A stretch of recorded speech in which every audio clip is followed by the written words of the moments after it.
Boa noite a todos. Nós vamos dar continuidade, falar sobre sequências monótonas. Eu coloquei aqui uma definição, fala que uma sequência n ela é crescente se os termos dela forem dados dessa forma, né? O primeiro termo é menor que o segundo é menor que o terceiro e assim para todos os termos. Ela é decrescente no caso contrário. Eu tenho um primeiro termo, o segundo ele é menor que o primeiro e assim sucessivamente. E diz que ela é não decrescente quando, ao invés de ser só menor, fica menor ou igual, porque pode ser uma sequência, por exemplo, formada por 1, só número 1, só número 2, tá entendendo? Então ela é uma sequência não decrescente, ela não decresce, ela é constante. E também uma sequência não crescente, ela não cresce, ela pode ser uma constante ou ela pode sempre cair. Então a gente fala que essas sequências, tanto a crescente quanto a decrescente, quanto a não crescente e a não decrescente, a gente simplesmente chama elas de sequências monótonas. Então eu tenho aqui uma sequência que ela pode ser crescente. Então, por exemplo, se eu faço aqui um plano cartesiano, eu tenho aqui o meu primeiro termo A1, a minha sequência é crescente, então se o A1 está aqui, o meu número A2 tem que ser acima, né? O A1 ele tem esse valor, o A2 ele é maior que o A1, eu tenho o A3 tem que ser maior que o A2, o meu A4 ele tem que ser maior que o A3, certo? Então aqui eu tenho uma sequência crescente. No caso de uma sequência decrescente, o meu primeiro termo ele tem que ser o maior. Depois o meu A2, o meu A3, certo? O meu A4. Então eu tenho aqui valores que vão decrescendo. E também eu posso ter sequências monótonas, né? Eu posso ter, por exemplo, eu tenho aqui meu A1, monótona crescente, meu A2, o A1 é menor que o A2, monótonas crescentes, né? Monótona crescente, desculpa, tá aqui, ó.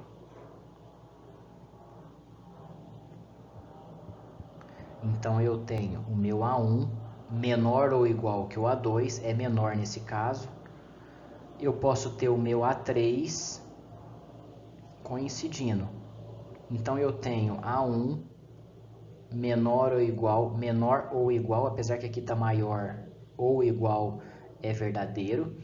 O meu A3 é igual ao A2, então por ser igual é verdadeiro eu dizer menor ou igual e assim sucessivamente. Então eu posso ter, aqui pode ser igual a 4, igual a 5, aí aqui eu tenho um A6, certo? Ela é monótona não decrescente. Toda sequência monótona ilimitada, ela é convergente. Esse teorema aqui ele é importante por quê? Porque a gente viu que toda sequência que é convergente, ela é limitada, mas nem toda sequência limitada, ela é convergente. Agora, se a sequência, além dela ser limitada, ela ser monótona, então ela também é convergente. A demonstração é bem simples. Vamos supor que ela é uma sequência monótona não decrescente, então A1 menor ou igual que A2, menor ou igual que A3 e assim sucessivamente. Automaticamente a sequência toda já é limitada inferiormente pelo termo A1. Como eu estou supondo que ela é limitada, então ela vai ser aqui menor ou igual que um certo S, onde esse S aqui eu vou chamar de supremo. No caso vai ser meu supremo, certo? Se a sequência é limitada, então ela tem um sub. Então aqui esse meu S é meu supremo. E eu vou afirmar que o limite dessa sequência a n é exatamente o supremo. Então, se eu provar isso, eu provo que a sequência converge e, além disso, ela converge para o supremo. Pela definição de supremo, dado epsilon maior que zero, existe um n tal, sempre que n for maior que esse n, vai implicar em quê? Em AN vai ser sempre menor ou igual que o supremo, ou melhor,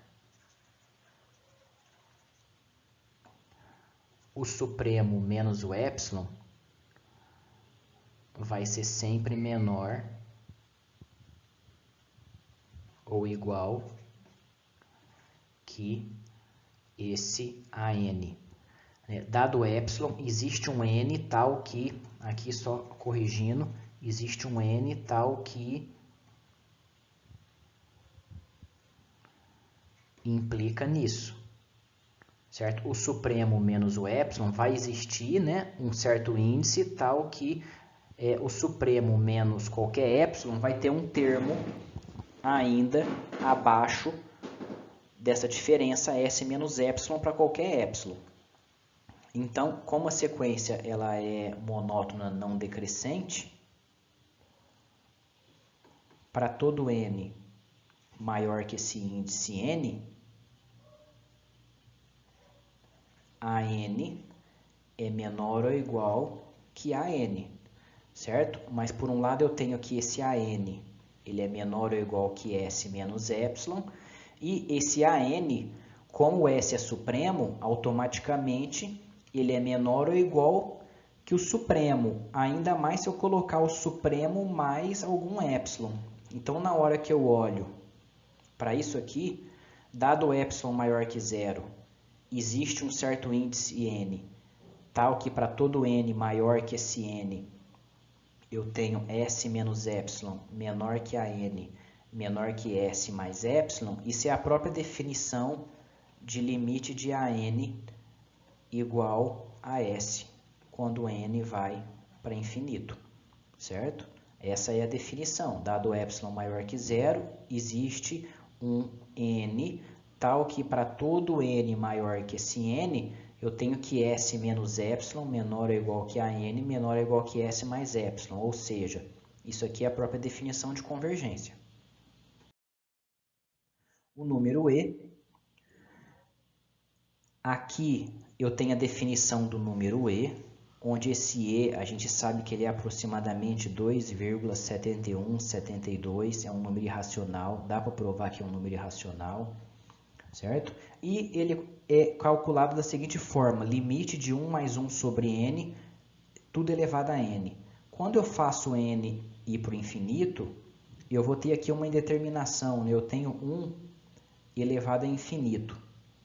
Então, se eu conseguir provar que essa sequência AN igual a 1 mais 1 sobre n elevado a n, ela é monótona e limitada, eu provo que ela converge. Provando que ela converge, depois eu provo que ela converge para o número E. Eu não vou fazer isso aqui, porque a gente gastaria um bom tempo, mas no livro tá bem feito e tem bastantes exercícios envolvendo esse fato, certo? Então a ideia é você provar que essa sequência aqui, ela é limitada e monótona. Então automaticamente pelo teorema anterior, a gente prova que ela converge. Ela converge para que valor? Aí a gente prova depois que ela converge para o número E. Eu tenho aqui subsequência. O que é a subsequência? Eu tenho aqui uma definição bem extensa. A definição ela é importante. Eu tenho aqui uma sequência A1, A2, A3, A4, A5, A6 e assim sucessivamente. Vamos colocar aqui A10, A11. A subsequência é eu extrair. Eu pego, por exemplo, aqui, esse aqui vai ser o meu B1, certo? Esse aqui vai ser o meu B1, aí eu venho aqui, pego esse número, esse aqui vai ser o meu B2, aí eu venho aqui, pego esse aqui vai ser o meu número B3, e vou escolhendo aleatoriamente números da sequência, e formo uma nova sequência, ou seja, ela é uma subsequência que eu extraí da sequência original. Qual que é uma observação. NJ é uma subsequência crescente de inteiros positivos, ou seja, o meu N1, olhando aqui, o meu B1, a N1, o meu N1, que no caso é o 2, ele é um número menor que o 5 é um número menor que o 10, então eu estou formando aqui uma sequência de inteiros, uma sequência crescente de inteiros positivos, N1 menor que N2. Consequentemente, dessa afirmação, a gente tem que o número 1 é menor ou igual que N1, claro, né? Porque se eu pego o primeiro termo da sequência como sendo 1, o meu B1 seria o meu AN1, B1 AN1, então N1 é 1, eu tenho aqui igual, o meu 2 é menor ou igual que N2, certo? O meu termo 2, aqui no caso o meu 2, ele está sendo menor que o meu segundo termo aqui, e assim sucessivamente. Em geral, nós temos o quê? Que o J é sempre menor ou igual que NJ, certo? Então é isso que a gente tem que saber sobre subsequências, certo? Eu não posso escolher, eu pego o primeiro termo como sendo esse da subsequência, depois eu pego o segundo termo como sendo esse, aí eu pego o terceiro termo como sendo esse. Não, eu não posso voltar, eu tenho que escolher um terceiro termo para frente desse aqui. E se eu tenho uma sequência n que converge para um número L, então sua subsequência também converge para L. Por que eu coloquei aquela definição grande? Porque na demonstração é usado só a definição. Dado como a n converge para L, dado um epsilon, existe um n tal que para n maior que esse n grande, módulo de an é menor que epsilon. Então, como nós vimos na definição anterior, o nj é sempre maior ou igual que j, de forma que j é maior do que n, certo? Eu estou considerando aqui pelo fato de que n é maior do que esse n grande, então o j, ANJ, é maior do que j. Então, NJ vai ser maior do que esse n, que é maior do que esse j, e esse j aqui no caso seria maior do que esse índice n. Então isso implica o quê? Que NJ fica maior do que n, logo, como NJ é maior do que n implica nisso, no lugar do n eu coloco NJ, então vai ficar módulo de ANJ menor do que L, que é menor do que epsilon, o que completa a demonstração, certo? Dado uma epsilon maior que zero, existe um índice n, tal que para NJ maior do que n, implica em módulo de ANJ menos L menor do que epsilon. Então isso é o quê? A mesma coisa que limite de ANJ igual a L, certo? Definição de convergência. Limites no infinito. Quando que uma sequência ela vai para o infinito? A1, A2, A3 e assim ela vai embora para o infinito. Quando dado qualquer número positivo k, vai existir um certo índice n.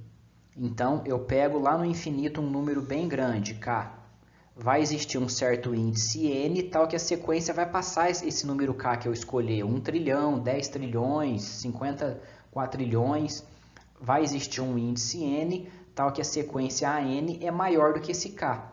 Analogamente, a sequência ela vai para menos infinito, quando se eu pego um índice n qualquer, a sequência n é menor do que esse k também, certo? Onde k no caso é negativo, tá ok?